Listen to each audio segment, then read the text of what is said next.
This is my game when I'm being honest with you. But by the end of this video, I'm going to trick you into thinking it actually looks good.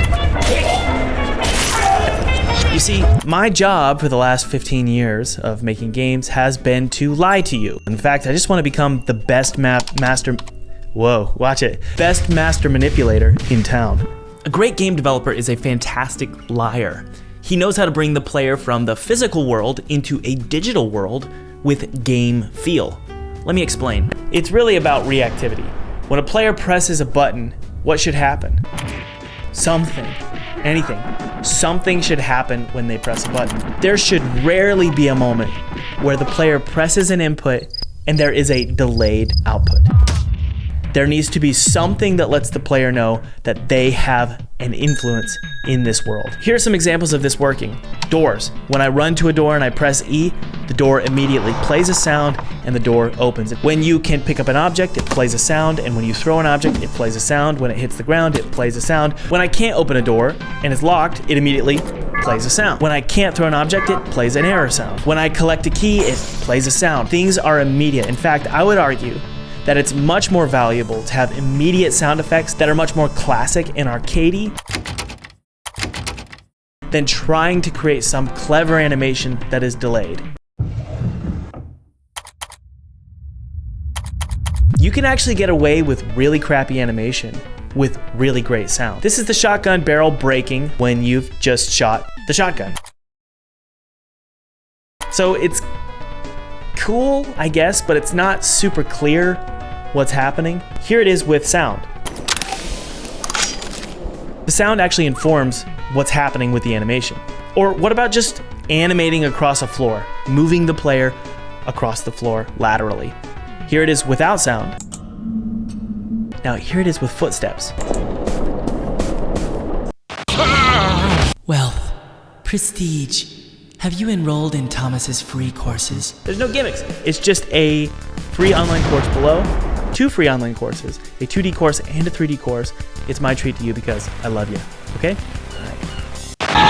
Now, a lot of you might be wondering, where the heck do you get great sounds? Since I was 16, I've been using Freesound, and I am 32 now. I still am on Freesound every day looking for sound effects.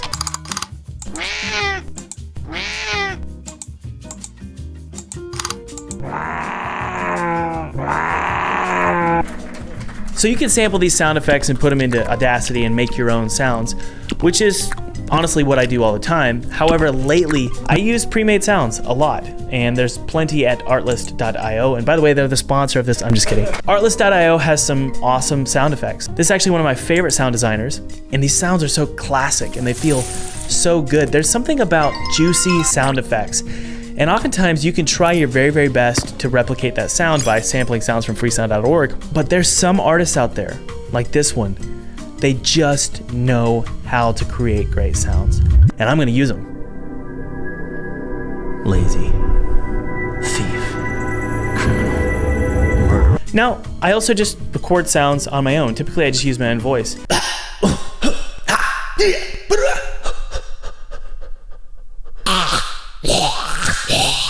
Side note, just because you feel cringy doing it doesn't mean it's not going to turn out awesome. Let's talk about screen shake. This one's not going to take very long. You know why this is important. When you shoot a gun, shake it hard. When you get hurt, shake that screen. Now, really quick, you might think, well, my body is always sort of shaking, right? You're always sort of moving. Should I put that in my game? Probably not. So it's not always the case that you're trying to replicate the real world.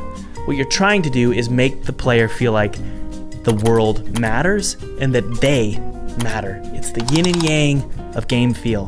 The player matters and the world matters. AKA, is it challenging, right? Is it actually important to play the game right? This means that enemies are challenging. This means that guns have an impact. When you swing an axe, does it break a board and break a box? When you shoot your gun, is there an immediate impact from an enemy? Does blood come out of the enemy? Does blood go on the floor? Does blood go on your screen? When you get hit by a Teletubby with dynamite on his chest, does that hurt more than getting hit by a spider? Again, you're a master manipulator. You want to manipulate the player into thinking they just got hurt. I flash the screen red. I do some screen shake. I play an ear ringing sound.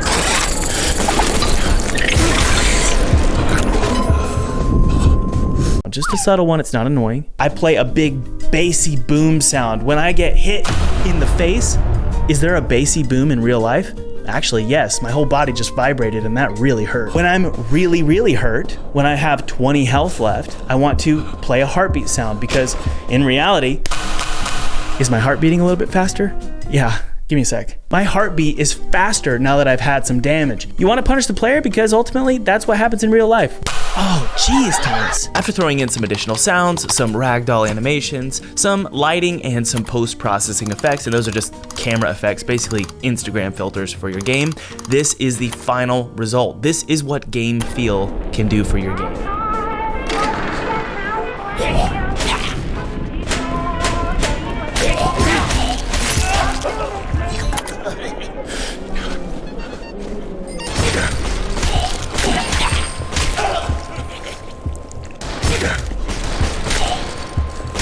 Ultimately, guys, your goal as a game developer should be to, well, lie to the player. And I want you to do it really, really well. And by the way, if you want to learn how to lie as a game developer, check out my free courses below. There's a 2D course and a 3D course. They're yours free, my treat to you. I just want to see you guys succeed. Be sure to leave a like, subscribe, leave a comment, do all that cool stuff. And I'll talk to you later. Cheers.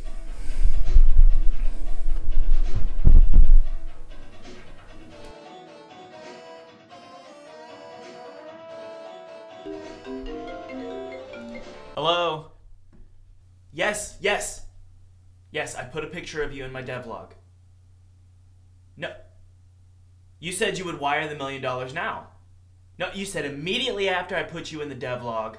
Yes, you're eating an ice cream cone.